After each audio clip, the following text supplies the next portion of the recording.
The year was 2007. It was a sunny day in June when the first warnings came.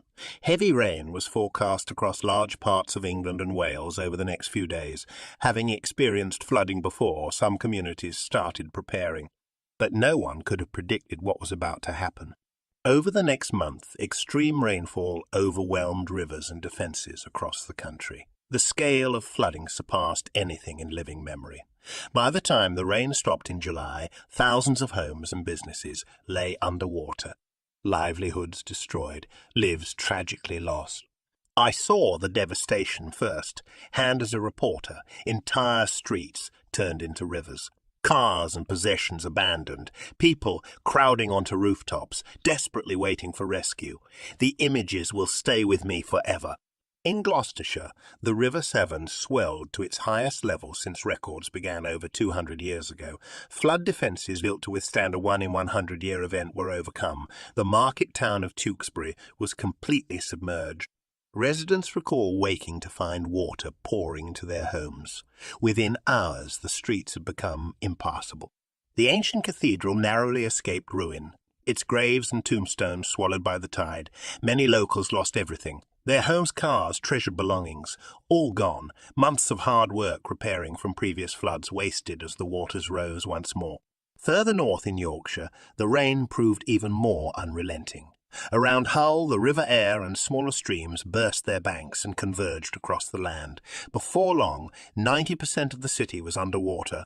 Panicked residents rang emergency services as water ingressed into their homes.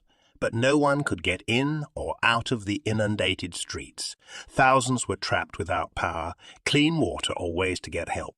Elsewhere, rivers like the Derwent, Ouse and Don swelled to record levels. Picturesque towns like York and Sheffield found themselves fathoms underwater as the floods overwhelmed inadequate defences. Centuries of history was damaged or destroyed in just a few days. In Oxfordshire, residents faced a desperate choice: evacuate and lose everything or stay and risk their lives. The River Thames at Abingdon rose nearly 2 metres higher than normal, swamping entire villages. The paths, pubs and meadows people loved were lost beneath the torrent.